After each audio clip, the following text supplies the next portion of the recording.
Mummy जी रोइए मत, आप करो ना, हमसे देखा नहीं जा रहा है। क्या करे पतो, हाँ बहुत दिल फट रहा है बेटा के माया में। हमारा बच्चा के 15 दिन हुआ अभी गाँव आए, जाना पड़ रहा है। अपनी पत्नी को छोड़ के जाएगा हमारा बच्चा। 4 पैसा के लालच में, पेट पर्दा के चक्कर में जाना पड़ रहा है शहर हमारे बच्चा को। इसीलिए आंसू नहीं रुक रहे हैं पतो। अरे तुम कहाँ चल दी बहू? जैसे सीता मैया गई थी अपने राम जी के साथ, एक पल के लिए राम जी को नहीं छोड़ी थी, वैसे ही हम भी अपने पति को एक पल के लिए नहीं छोड़ना चाहते हैं और अपने पति के साथ जाना चाहते हैं। ये क्या कह रही हो बहू? बेटा हमारा शहर पैसा कमाने के लिए जा रहा है, उसके पास सरकारी नौकरी नहीं है जो तुमको भी खिलाएगा और शहर में और पैसे भी कमा के घर पे भी भेज पाएगा। नहीं तुम ही कोई खिलाते रहे, घर पे को पैसा भेज नहीं पाएगा। घर पे इतना मुसीबत है। हाँ घर पे रहो हमारा बच्चा, वहाँ साथ में मत जाओ। साथ में जाओगी तो बच्चा हमारे परेशान हो जाएंगे। नहीं मैं तो जाऊंगी, मैं तो इनसे दूर एक पल भी नहीं रह पाऊंगी।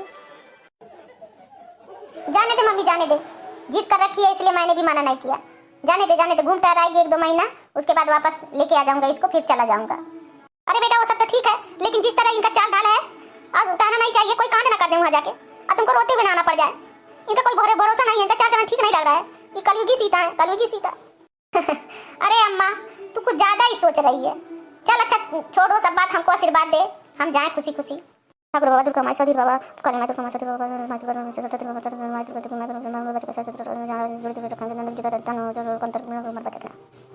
निक्की तू भी मम्मी का आशीर्वाद ले ले। मुझे नहीं चाहिए इनका आशीर्वाद, हंसी खुशी से भेजती तो आशीर्वाद ले भी लेती, अब तो मुझे बिल्कुल नहीं चाहिए। अच्छा चल ठीक है, मम्मी का नहीं ले सकती तो भाभी का तो ले ले, भाभी तो कुछ नहीं बोली है। नमस्ते दीदी जी। खुश रहा बहनी खुश रहा, जहाँ रहा तहाँ जुड़े रहा। वाओ बहुत सुंदर रूम है। हाँ ये अपना कमरा है, लेकिन ध्यान रहे इसे अच्छे साफ सफाई करना, क्योंकि ये मालिक का घर है। मालिक हमें खुश होकर ये घर दिए हैं रहने के लिए, तो इसको अच्छे से साफ सफाई मेंटेन करके रखना, ठीक है? मैं तो इसे बहुत ज्यादा मेंटेन करके रखूंगी।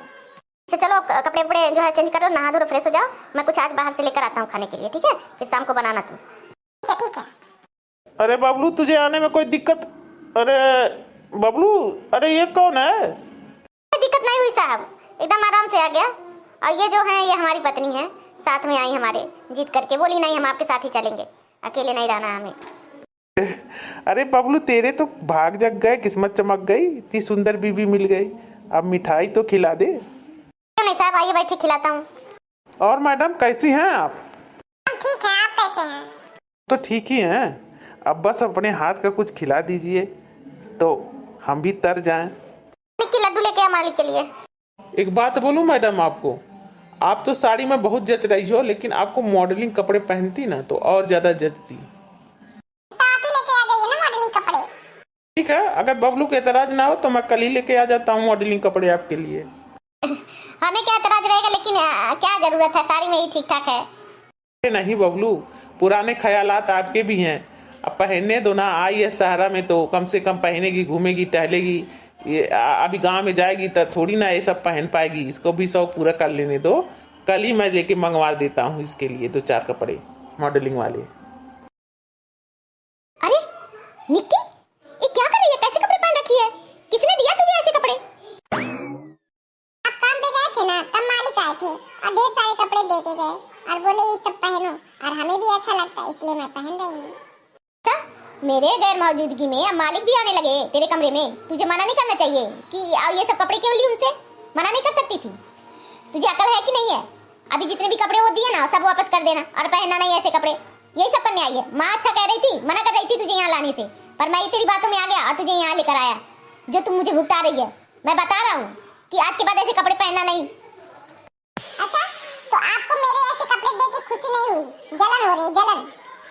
चलो छोड़ो, तुम्हें तो कुछ समझाना बुझाना भी बेवकूफी लगता है मुझे। जाओ मेरे लिए खाना लेकर आओ, मुझे भूख लगी है। आज खाना नहीं बनाई हूँ, आज खुद खाना बना लूँ। मैं आज मालिक के साथ जाने वाली हूँ, होटल में खाऊंगी आज। अरे वाह निक्की, तुम तो बड़ी हॉट लग रही हो, गजब लग रही हो, गजब ढा रही हो एकदम। मालिक आप? हाँ मैं तेरा मालिक। मैं कह रहा हूँ कि तू खाना बना और मैं इसको लेके घुमा टहरा के लेके आता हूँ, क्योंकि तेरे बस की तो बात नहीं इसे खुश रख पाना। गाड़ी में चल के बैठ, बाहर गाड़ी खड़ी है। हे भगवान, मैंने कितनी बड़ी गलती की माँ की बात नहीं मानकर। अब ये औरत पता नहीं क्या ही करेगी। मेरा ये की इज्जत नहीं छोड़ने वाली है, मुझे लग रहा है। अब चले कुछ बना खा ले, वरना भूखे पेट रहना पड़ेगा हमें। बताओ बबलू कैसी दिख रही हूँ माँ? अरे अब तो तुम एकदम निहायत ही बेशरम दिख रही है। तुम्हारे साथ अब रहने लायक नहीं रहा इस कमरे में एक साथ।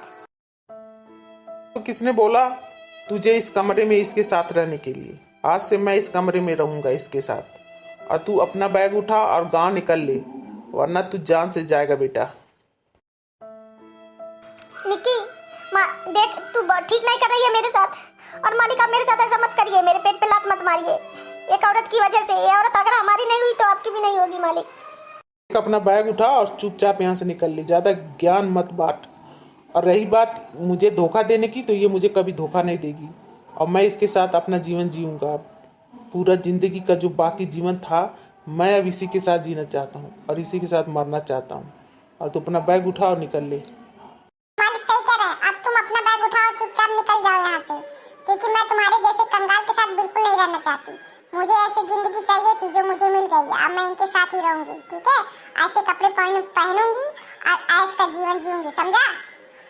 अब ये रहा तेरा बैग, चुपचाप उठा और यहाँ से निकल, वरना जान से भी जाएगा। अरे निक्की का गजबे ढा रही हो ऐसे कपड़े में। आज तेरे हुस्न का जी भर के दीदार करूंगा, तेरी रजामंदी से मैं तुझे जी भर के प्यार करूंगा। बड़ी बहू मुझे अच्छा नहीं लग रहा है, अब इंतजार की सीमा पार हो गई है, अब हमसे इंतजार भी नहीं हो रहा है। मेरा बबलू पता नहीं कैसा है, मेरा दिल बैठा जा रहा है, उसकी कोई खबर नहीं मिली अभी तक। अरे अम्मा जी चुप हो जाइए, हमें भी अच्छा नहीं लग रहा है। हम भी सोच रहे हैं कि आखिर बबलू भैया को हो क्या गया। हर बार जाते थे फोन कर देते थे कि मैं ठीक हूँ, इस बार जब से गए हैं पता नहीं क्या ही हो गया है, एक बार फोन नहीं आया है। हमें भी चिंता टेंशन हो रही है, लेकिन आप रोइए मत, मैं कुछ करती हूँ, किसी तरह किसी को भेज के पता करके हाल चाल लिवाती हूँ मैं। अरे अम्मा आप मना कर रही थी कि उसको सार मत लेके जाओ, लेकिन हमारे ही दिमाग में भूसा भर गया था जो आपकी बात नहीं माना। अरे मम्मी जी पीछे देखिए, लग रहा है भैया आ गए, पता नहीं क्यों बहुत रो रहे हैं। हो गया बेटा, हमें बताओ तो सही, बस रोए जा रहे हो। हाँ अब बहू कहाँ रह गई? अरे मम्मी उस हरामजादी के बारे में मत पूछो, वही तो सारा दुख दिया मुझे। मेरे मालिक के साथ मिल के भाग गई, कह रही थी कि मैं सीता की तरह अपने राम के साथ जाऊंगी यहाँ से जिद करके गई थी, लेकिन वो तो रावण के साथ भाग गई। रावण के साथ तभी कह दिए थे कि सीता नहीं, वो कलयुगी सीता है, सीता के चरित्र पर दाग लगाएगी जाके। अरे हमारा बच्चा अगर हमारी बात मान लिए होते, उसको घर पे छोड़ के गए होते तो हम लोग देखते उसको, लेकिन अपने साथ ले जाके बहुत बड़ी गलती कर दी, बहुत बड़ी भूल कर दी बचवा। अरे जाने दो भैया, जाने दो, ऐसे औरतों का कहीं ठिकान लगता नहीं है, कहीं नहीं लगता है। 72 घर करेगी तब भी उसका ठिकान नहीं लगेगा भैया। आप चुप हो जाओ, आपका दूसरी शादी हो जाएगी भैया, चुप हो जाओ। मैं लुट गया, मैं एकदम बर्बाद हो गया, कुछ भी नहीं बचा, ना मान सम्मान बचा, ना इज्जत। मैं लोगों को गांव को काय मुंह दिखाऊंगा? इतना शौक से लेके गया था मुझको, घुमाएंगे टहलाएंगे हंसी खुशी से रखेंगे, लेकिन उसने तो मुझे कहीं का नहीं छोड़ा अम्मा, कहीं का नहीं छोड़ा।